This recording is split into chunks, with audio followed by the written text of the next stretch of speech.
warahmatullahi wabarakatuh. Video saya kali ini saya akan membahas sistem reproduksi pada wanita. Pertama-tama, apa sih sistem reproduksi pada wanita itu? Sistem reproduksi pada wanita itu sistem biologis yang terdiri dari organ dan jaringan yang digunakan untuk berkembang pada wanita. Nah, di sistem reproduksi pada wanita ini dibagi lagi menjadi beberapa bagian. Yang pertama saya bahas pada genitalia. Nah, di genitalia ini lagi dibagi lagi menjadi dua bagian, yaitu genitalia eksternal dan genitalia internal. Kita bahas genitalia eksternal terlebih dahulu. Pertama-tama, apa sih genitalia eksternal ini? Genitalia eksternal ini genitalia alat kelamin wanita yang terletak atau yang terlihat dari luar. Nah, terdiri dari apa saja sih genitalia eksternal ini? Genitalia eksternal ini terdiri dari mons pubis, labia mayor, dan labia minor. Dan ada klitoris, lalu uretra, dan himen atau selaput darah, lalu vagina, perineum, dan anus. Nah, di genitalia eksternal ini memiliki kelenjar, yaitu kelenjar Bartholin dan kelenjar skin. Di mana sih letak kelenjar Bartholin itu? Kelenjar Bartholin ini terletak di sisi kiri bawah vagina. Kalau kita lihat menurut jarum jam, letaknya itu di antara pukul 5 dan pukul 7. Fungsi dari kelenjar Bartholin ini untuk melumasi vagina. Nah, lalu kelenjar skin ini letaknya di kiri kanan uretra. Yang ini, kanan uretra. Fungsinya sama juga untuk menghasilkan selaput lendir. Selanjutnya, kita akan membahas genitalia internal. Pertama-tama, apa sih genitalia internal ini? Genitalia internal ini adalah genitalia yang tidak nampak dari luar. Terdiri dari apa saja sih genitalia internal ini? Genitalia internal ini terdiri dari uterus, ovarium, tuba fallopi, dan serviks. Nah, fungsi dari uterus ini tempat perkembangan janin apabila terjadi fertilisasi. Lalu ovarium ini tempat terbentuknya sel telur. Dan hormon seksual pada wanita seperti estrogen dan progesteron. Nah, tuba fallopi. Tuba fallopi ini tempat jalur sel telur dari ovarium menuju ke uterus. Nah, di tuba fallopi ini ada juga ampula tuba, di mana ampula tuba ini tempat pertemuan sel telur dan sperma. Lanjut, kita ke serviks. Nah, serviks ini tempat terbentuknya selaput lendir, di mana fungsinya itu untuk membantu sperma masuk melalui vagina.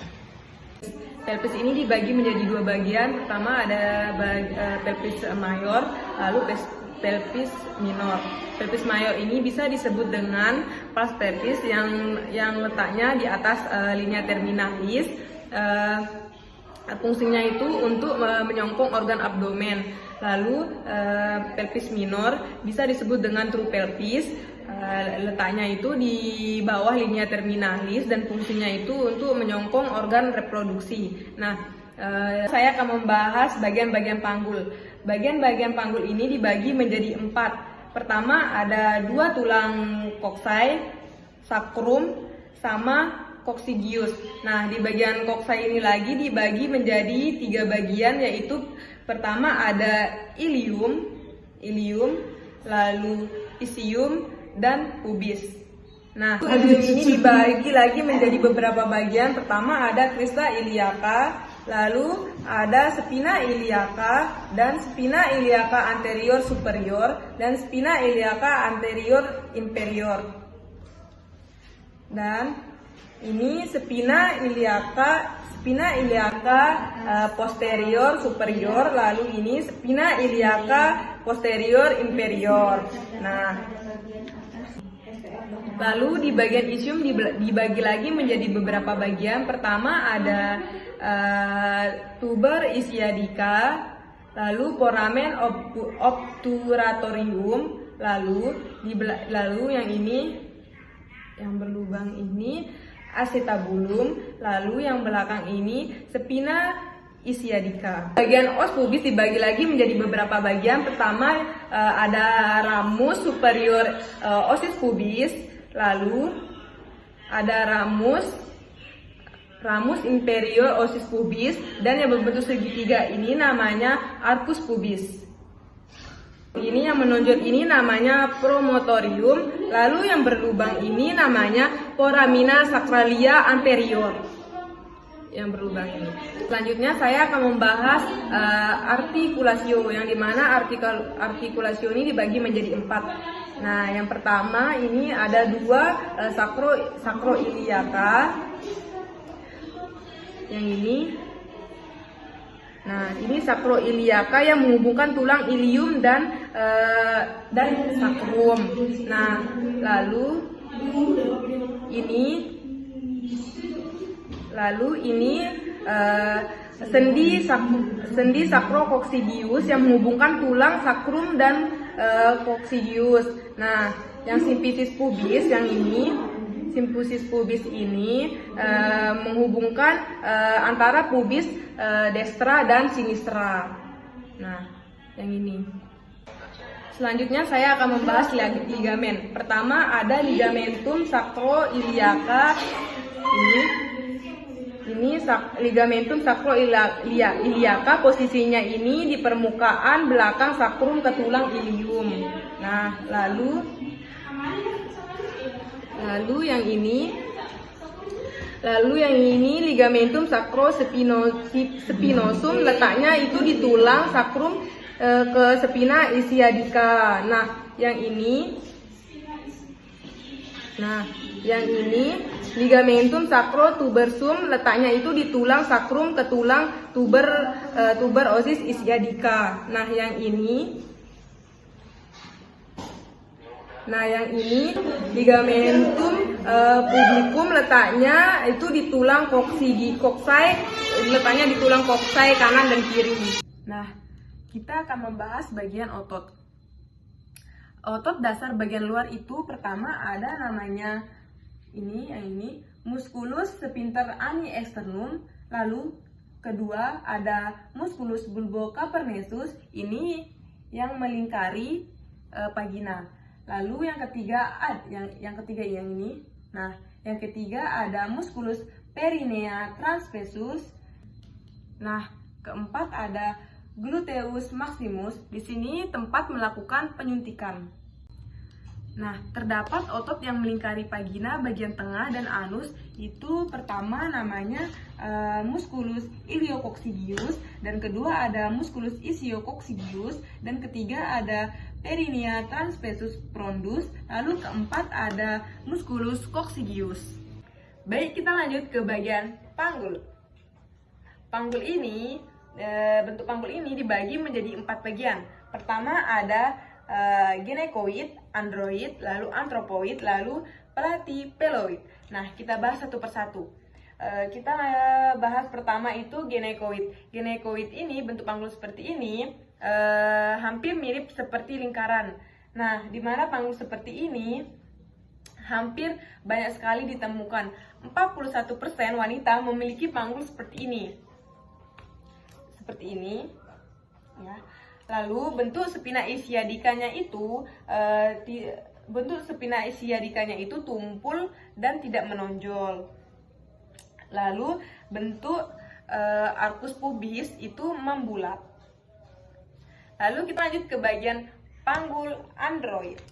Bentuk panggul android ini hampir mirip seperti hati. Nah, ini bentuk sakrumnya ini tidak melengkung, sakrumnya ini cenderung datar, tidak melengkung.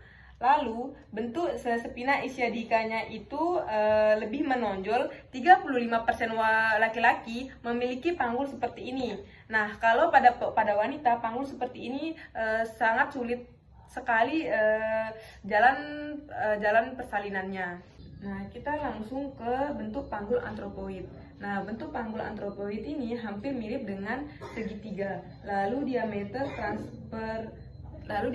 transversalnya itu berada di bagian posterior dekat sakrum dan spina ischiadikanya itu tidak menonjol. Nah, bentuk panggul seperti ini seringkali ditemukan pada laki-laki. Jika pada perempuan, panggul seperti ini ditemukan pada postur yang lebih tinggi. Lalu kita ke bentuk panggul platypeloid. Bentuk panggul platypeloid ini hampir mirip dengan oval. Lalu diameter transversalnya itu lebih besar daripada diameter antara posteriornya. Nah, bentuk panggul seperti ini jarang ditemukan pada wanita maupun laki-laki. Selanjutnya kita ke bagian panggul luar. Nah, tujuan pemeriksaan panggul luar ini adalah untuk menilai keadaan dan bentuk panggul, apakah ada kelainan atau keadaan yang memperhambat jalannya persalinan. Ada 4 tahap. Pertama, ada distansia spinarum dan distansia cristarum, lalu konjugata eksternal dan pemeriksaan lingkar panggul. Nah, pertama, distansia spinarum. Pemeriksaan yang dilakukan pada spina iliaca anterior superior, destra dan sinistra, jarak normalnya distansia spinarum ini 23 sampai 26 cm. Lalu, kedua, distansia cristarum. Pemeriksaan dilakukan pada crista iliaca, destra sinistra, jarak normal dari distansia cristarum ini adalah 26 sampai 29 cm. Ketiga, konjugata eksternal. Nah, pemeriksaan konjugata eksternal ini dari ujung simfisis pubis dan ruas lumbal kelima. Jarak normal dari konjugata eksternal ini 18 sampai 20 cm. Nah, keempat, pemeriksaan lingkar panggul. Pemeriksaan lingkar panggul ini dimulai dari atas simfisis pubis ke pertengahan antara spina iliaca anterior superior.